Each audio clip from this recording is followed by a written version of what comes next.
Hello. आज तारीख 3 महीना 3 2023 एजुकेशनल गुट्टी के तहत free video for economical weaker section के लिए ST SC OBC minority and general external candidate कक्षा 5 से लेकर 12 तक जो लोग इच्छुक हैं, डिजायरेबल हैं, नीडी हैं, अपना मोबाइल के गूगल सर्च प्लेस में एजुकेशनल गुट्टी लिख कर क्लिक कर देख सकते। जो लोग अनिच्छुक हैं, भगड़ा लगाते हैं, पिछवाड़े में मर्चा लगता है, उनसे हाथ जोड़ के विनती है कि कृपया ना देखें। आज बच्चों का विषय है सदा हरा भरा रहने वाला वृक्ष, भारतीय नागरिक, मतदाता, करदाता, व्यवस्था दाता, भारत का मालिक, निरहुआ का प्रतीक बन गया। यही आज का शीर्षक है। बच्चों, सदा हरा भरा रहने वाला वृक्ष कौन सा है, कैसा होता है, क्या इसके गुण हैं? इस वृक्ष का पत्ता, फूल, फल, जड़, तना से भारतीय जनमानस, नागरिक, मतदाता, करदाता, मालिक पर क्या असर डाला, आज इसी के बारे में है। बच्चों का उत्तर है कि सदा हरा भरा रहने वाला वृक्ष का इतिहास क्या है, कहाँ से आया, कौन लोग लाया भारत में लाने के पीछे क्या उनकी मंशा थी, कौन से लोग हरा भरा वृक्ष को भारत के में ले जाने की प्रेरणा दी। बच्चों ने जाना 19वीं सदी की कहानी। अंग्रेजों के काल की भारत में कथा है, उसी से संबंधित है। उस काल में इस देश में Gandhi, Jawahar, Ambedkar, Lohia, Lenin, marks, Stalin का दौर था। अंग्रेजों के पीछे पिट्ठू पैरवीकार, अंग्रेजों के चापलूस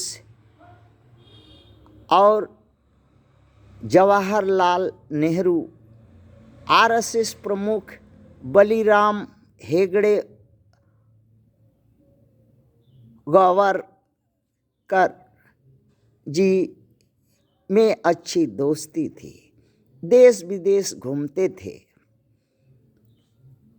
उन्होंने विदेशों में एक सदा हरा भरा रहने वाला वृक्ष देखा और उसे भारत लाया।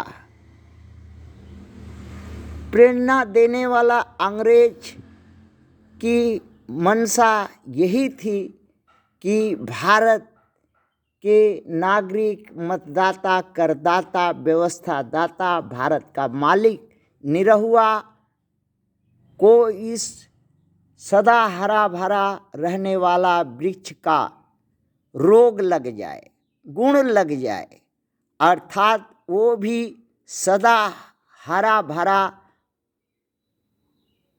वृक्ष की तरह बन जाए। वही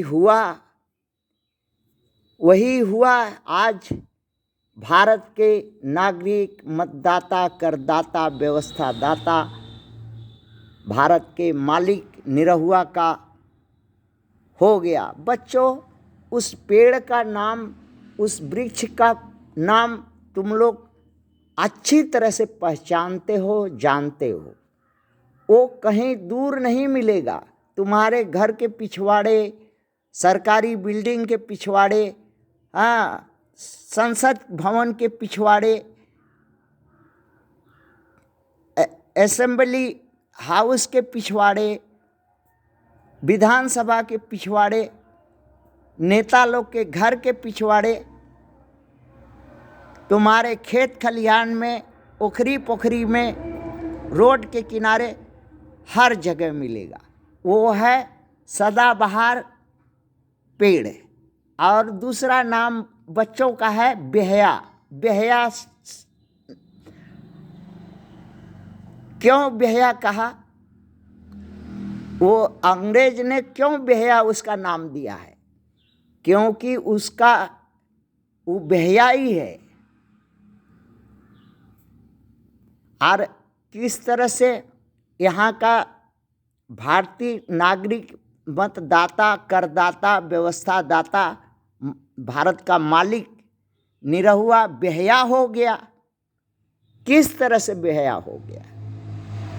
इसलिए कि उसका फल खाया, उसका पत्ती खाया, उसका ईंधन के रूप में प्रयोग किया। और धीरे धीरे ये पेड़ तो एक जहरीला पेड़ है।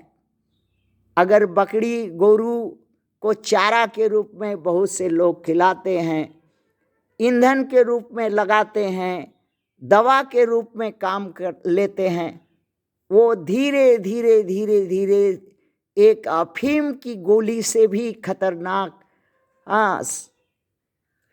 तंत्र पर ऐसा असर डालता है कि इंसान बेहया हो जाता है। और इसलिए उसका पेड़ का नाम बच्चों ने बेहया रखा। और वही बेहया जो है हमारे मनीषी, हमारे देश के भाग्य विधाता Gandhi, Jawahar, Ambedkar, Lohia, Lenin, marks, Stalin और महापुरुष लोग लाया और भारत के नागरिक, मतदाता, करदाता, व्यवस्थादाता या मालिक निरहुआ को उसका गुण सिखाया, बताया, प्रयोग में लाया, जिसके चलते भारत के नागरिक, मतदाता, करदाता, व्यवस्थादाता, मालिक निरहुआ बेहया हो गया और अपना बुद्धि तंत्र अर्थात सोचने समझने की शक्ति खत्म कर ली और उन लाने वाले लोगों का लाभ कर दिया। सत्ता बार बार देता रहा, क्योंकि अब भारतीय नागरिक, मतदाता, करदाता, व्यवस्थादाता निरहुआ बेहया हो गया था, बेहया हो गया है। आज बेहया को अब कोई शर्म नहीं होती, कोई लाज नहीं होती, कभी उसका नाश नहीं होता।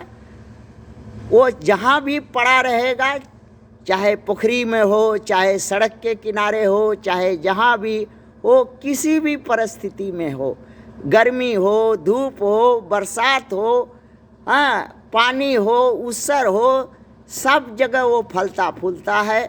और वही हाल निरहुआ का है इस देश का।